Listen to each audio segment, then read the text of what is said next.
Welcome to Lucky Fortune English. I'm Vincent, and I'm really excited for today's deep dive Hi, everyone. I'm Jenny. because we're going to be talking about something new. We're going to be talking about tarot. We are. That's right. Yeah, and we're going to be specifically talking about this from December 30th, 2024 to January 5th, 2025. Exactly. So we've got the weekly tarot reading for all 12 signs of the zodiac. Yes. So this is going to be super interesting, and it's going to be like a sneak peek for everyone out there for the energies and possibilities that are coming up for you in this next week. That's right. And remember, this is just for fun and for self-reflection. You ultimately have the power to shape your own week. But let's have some fun looking at these cards. Okay, so let's jump right into it. Let's start with Aries. Okay. What does the Two of Wands have in store for our fiery ram friends? Well, the Two of Wands is all about looking ahead, planning, and strategizing. But for Aries, who's known for kind of leaping before looking, this might feel a bit out of character. So it's not about stifling that Aries impulsiveness, Yeah. but maybe channeling it a bit more thoughtfully. Exactly. This week, Aries might find themselves at a crossroads, facing a choice that could have long-term implications. The Two of Wands encourages them to carefully weigh their options and consider the potential consequences before jumping into anything headfirst. So instead of just looking, they're doing full-on risk assessment, mapping out their trajectory with that fiery Aries energy. I like that analogy. And speaking of navigating challenges, let's move on to Taurus. They've pulled the Five of Pentacles, which isn't always the easiest card to face. Yeah, the Five of Pentacles often points to hardship, right? Maybe financial struggles, feeling a bit lost, or just generally going through a rough patch. It can definitely represent those things, but remember with tarot, it's always about finding the deeper meaning. The Five of Pentacles isn't just about material hardship, it's also about the emotional and mental strain that can accompany those challenges. So for our Taurus friends, this week might feel a bit heavier than usual, Yeah. but it's not about going it alone. Yeah, absolutely. This card reminds us that even in the toughest of times, we don't have to suffer in silence. It encourages Taurus to lean on their support system, reach out to friends, family, or even seek professional help if needed. Solid advice. Remember, Taurus asking for help is a sign of strength, not weakness. Okay, let's lighten the mood a bit. What's in store for our ever-social Geminis? They've got the Ace of Cups. The Ace of Cups. This card is like a burst of sunshine overflowing with joy, creativity, and love. For Geminis who thrive on connection and new experiences, this is a week to soak it all in. So are we talking new romances, rekindled friendships, maybe even some creative breakthroughs? All of that is definitely on the table. The Ace of Cups signifies a time of emotional abundance and openness. Geminis might find themselves feeling extra loving and generous, wanting to connect with others on a deeper level. It's like their social butterfly wings are getting a magical upgrade, allowing them to flip between conversations and relationships with even more grace and sparkle. I love that image. It captures the essence of the Ace of Cups perfectly. Okay, let's keep this tarot train rolling. What do the cards have in store for our sensitive Cancer friends? They've pulled the Seven of Swords. The Seven of Swords is a card that often suggests a need for introspection. For Cancers who tend to be very intuitive and in touch with their emotions, this card might signal that something is off-kilter. So not necessarily a bad thing, but maybe a little nudge to do some soul searching? Yeah, Like what's been swept under the rug that needs to be addressed? exactly. Cancers might be avoiding a difficult conversation, procrastinating on an important task, or even harboring a secret that's weighing on their mind. The Seven of Swords encourages them to face these issues head-on rather than trying to sidestep them. It's like a gentle reminder that sometimes the bravest thing you can do is confront those things you'd rather avoid. Exactly. Facing those shadows head-on can ultimately lead to liberation and growth. Okay, time to unleash the royal energy. Leos, you've pulled the Emperor. And knowing Leos, they'll probably rule this week with style and confidence. The Emperor is definitely a card that resonates with Leo's natural leadership qualities. It symbolizes authority structure and the ability to take charge. This week, Leos might find themselves in positions where their leadership skills are called upon. So are we talking career advancements, taking the lead on a community project, or maybe even just becoming the undisputed champion of their friend group's karaoke night? It could be any of those things. Yeah. The key here is that Leos are being encouraged to step into their power and use their influence wisely. It's a time to draw upon their past experiences and knowledge to make sound decisions and guide others. It's like they're being handed the scepter and told, go forth and conquer, but do it with grace and wisdom. Exactly. Yeah. Now let's shift gears to Virgo, our meticulous and detail-oriented friend. They've drawn the Seven of Pentacles. The Seven of Pentacles. That sounds a little like waiting for the fruits of your labor, but maybe feeling a bit impatient or even frustrated. Is that accurate? You hit the nail on the head. Virgos are known for their hard work and dedication, but this week they might be feeling like their efforts aren't yielding the results they'd hoped for. The Seven of Pentacles reminds them that success takes time, and sometimes you just have to trust the process. So instead of getting caught up in the what-ifs and the whens, Virgos should focus on staying the course and nurturing their projects with patience and care. Precisely. The Seven of Pentacles encourages Virgos to resist the urge to give up prematurely and to trust that their hard work will eventually pay off. It's like they're tending a garden, carefully watering and weeding, knowing that with consistent effort, they'll eventually have a beautiful harvest. That's a beautiful way to put it. Now let's move on to Libra, the sign of balance and harmony. They've drawn the Ace of Swords, a card that often represents breakthroughs and new perspectives. Ooh, the Ace of Swords sounds like a mental lightning bolt. What kind of aha moments might Libra be experiencing this week? The Ace of Swords is all about clarity, truth, and cutting through illusions. For Libras who value fairness and diplomacy, this card might signal a time of questioning assumptions and seeking deeper understanding. So are we talking about challenging their own beliefs? Having honest conversations that clear the air, or maybe even uncovering some hidden truths that shift their perspective? It could be any of those things. The key here is that Libras are being encouraged to look beyond the surface and seek truth with an open mind. It's like they're being handed a metaphorical sword to cut through any mental clutter or confusion, allowing them to see things with fresh eyes. Exactly. And sometimes those moments of clarity can be a bit startling, but they ultimately lead to growth and a deeper understanding of ourselves and the world around us. Speaking of startling, let's see what awaits our intense Scorpio friends. They've drawn the Nine of Swords, a card that often evokes those feelings of anxiety we try to avoid. The Nine of Swords. Yeah, I'm getting a sense of unease just hearing the name. It sounds heavy. What kind of difficult experiences might this card be foreshadowing for Scorpio? Well, it could be anything from a relationship ending to a major setback at work. The Nine of Swords often reflects our deepest fears and anxieties coming to the surface. So it's not necessarily predicting doom and gloom, Right. but more about acknowledging those difficult emotions that we sometimes try to bury. Because let's be honest, Scorpios are known for their intensity. Yes. And sometimes those intense feelings can turn inward. Exactly. The Nine of Swords isn't about wallowing in negativity. It's about facing those shadows head on and allowing ourselves to feel the pain so we can ultimately move through it. It's like saying to Scorpios, hey, it's okay to not be okay. Feel those feelings, and then let's figure out how to move forward.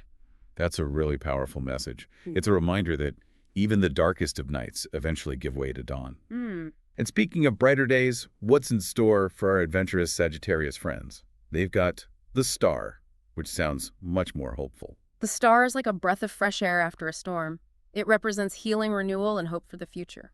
For Sagittarius, who loves to explore and expand the horizons, this card signals a time of positive transformation. So is it about bouncing back from a challenging period, feeling inspired to pursue new dreams, or maybe even just having a renewed sense of optimism about life in general? It could be all of those things.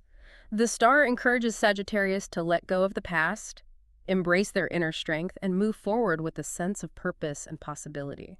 It's like they're being guided by their own internal compass, pointing them towards a brighter future. I love that imagery. And speaking of finding direction, let's move on to Capricorn.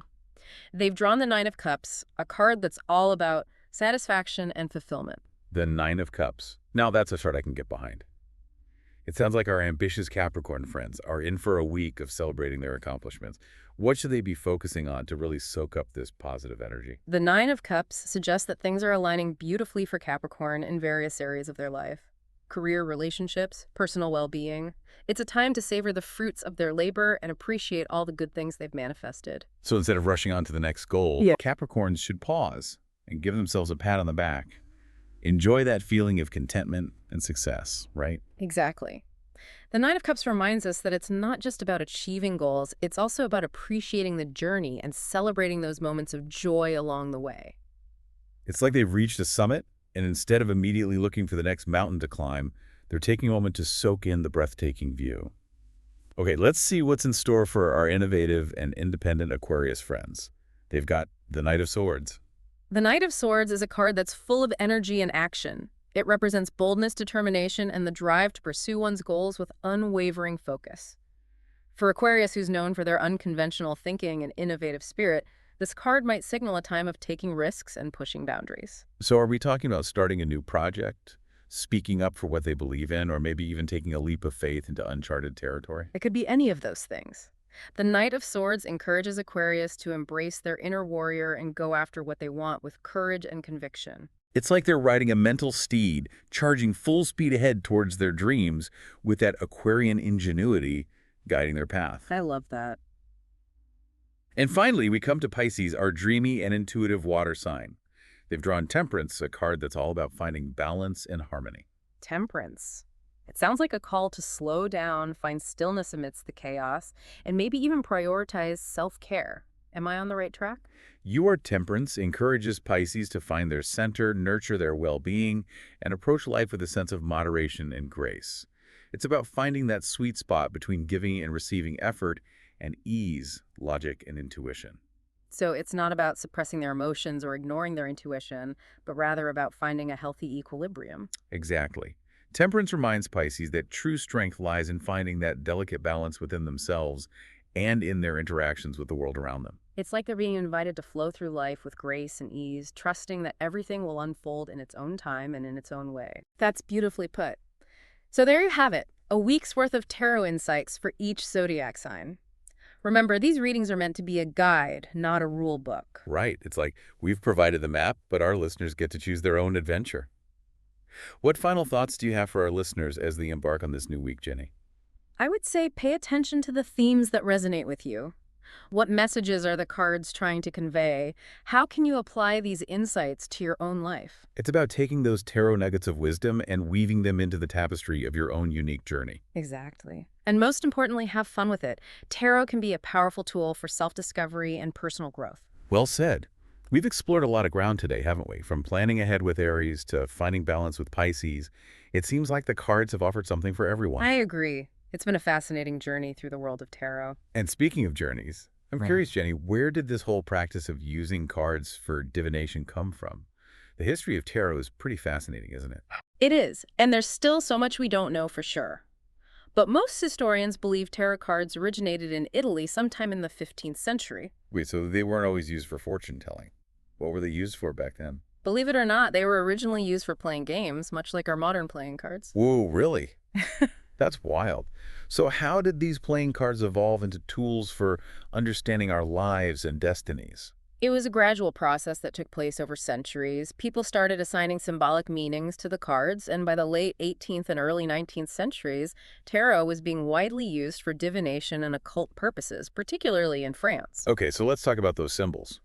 We know a tarot deck has 78 cards divided into the major arcana and the minor arcana.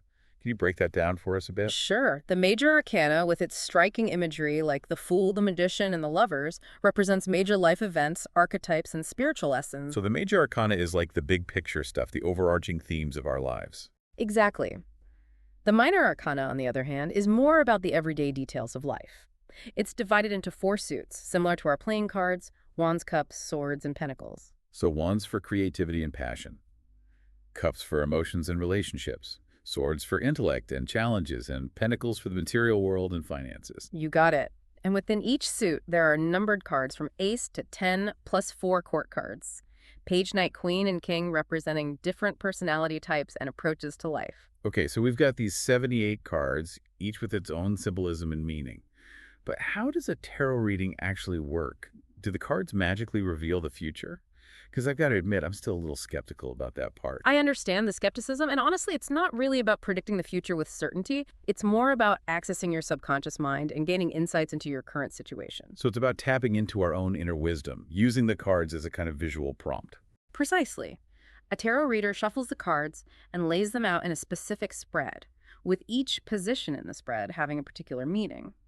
Then the reader interprets the cards based on their position, symbolism, and their relationship to each other. So it's not just about the individual cards themselves, but how they connect and interact within the bigger picture. Exactly. It's like piecing together a puzzle to reveal a larger story. That makes sense. Yeah.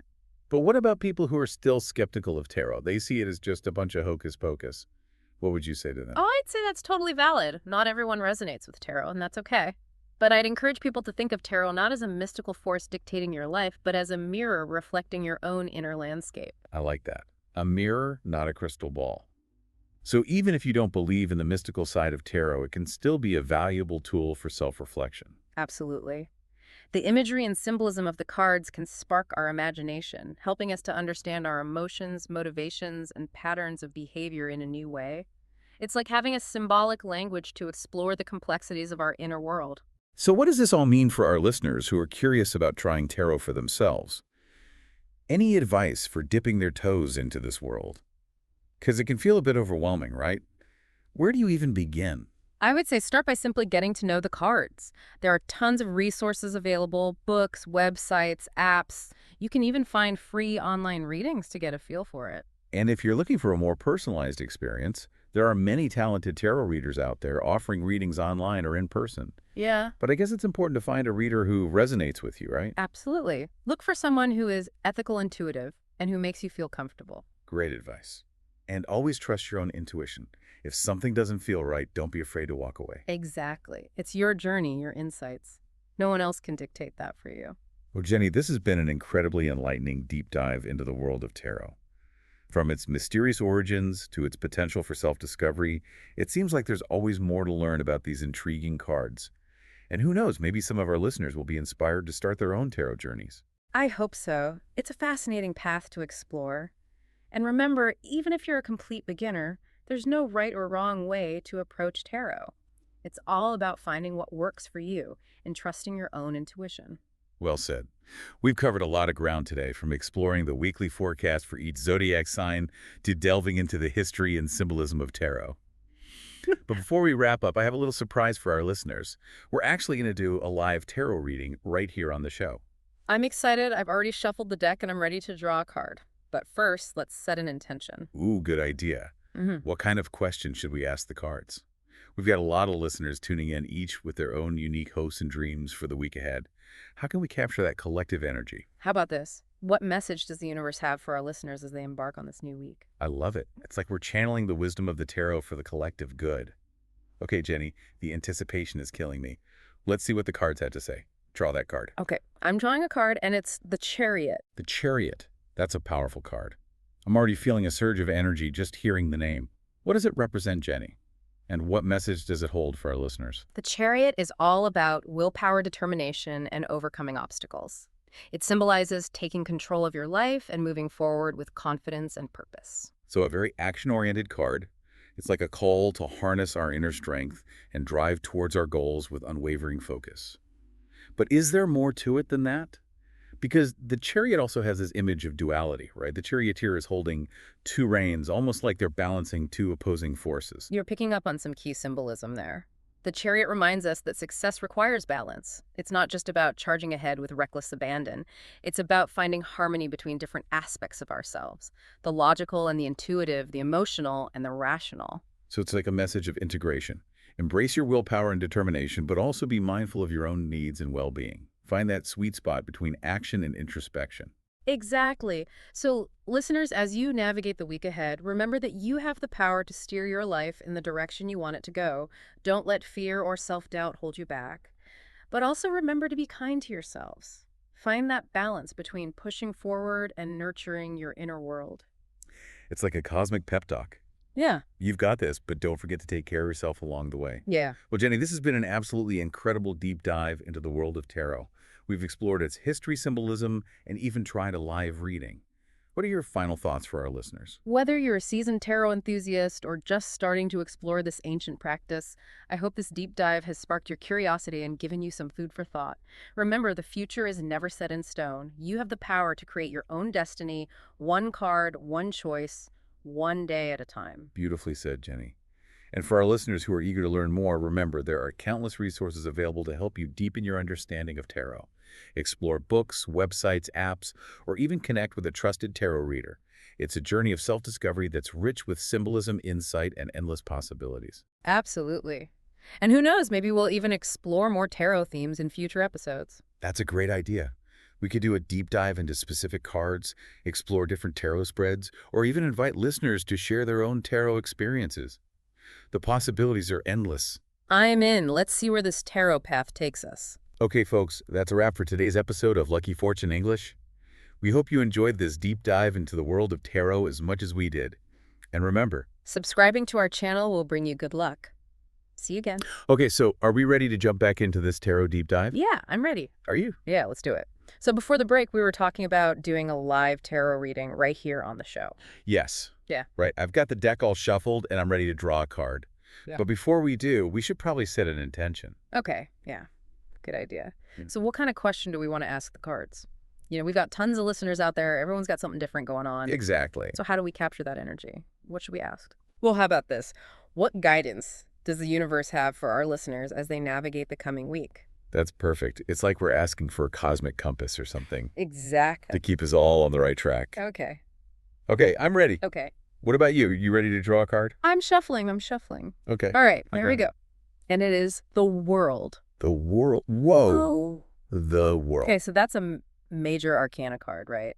And it's the last one in the deck. Yeah. I'm already getting this feeling of completion, like everything's coming together. Yeah. Fulfillment, wholeness. Yeah. It really is about reaching a point of culmination where all the lessons and experiences of a cycle have come together. So like you've climbed this huge mountain, you've Yeah. reached the top, you're taking in the view, you're feeling amazing, but you're also thinking back on like the whole journey, how you even got there, all those little steps along the way. Exactly. It's not just about that one moment of achievement. It's about really understanding the whole process, the whole cycle. So it's not about like getting to the top and just staying there. It's about taking everything you've learned and using it to move forward. Exactly. Wow. This is giving me chills. Yeah. I feel like this is such a relevant message for our listeners right now, especially as we're heading into not only a new week, but a whole new year. Absolutely. Yeah. The world reminds us that we have the power to create our own reality. You know, it's up to us to shape our own destinies. So it's about taking control of our lives and moving forward with confidence. Exactly, but also with purpose. Yeah. You know, really understanding what we want and going after it. Okay, I love this. It's like the universe is giving us all a big cosmic pep talk, Yeah. saying like, you got this, go out there and make your dreams happen, but don't forget to take care of yourself along the way. Yes, exactly. Wow, what an amazing way to wrap up our tarot deep dive. I feel so inspired. Me too. So for everyone listening out there, thank you so much for joining us on this journey into the world of tarot. We've had so much fun exploring the cards with you, and we hope you've learned a thing or two along the way. And who knows, maybe we'll do another tarot deep dive sometime soon. Yeah, we could explore different spreads or maybe even invite listeners to call in with their own questions. Yeah, that would be so cool. But for now, we've got to say goodbye. But remember, Subscribing to our channel will bring you good luck. See you again.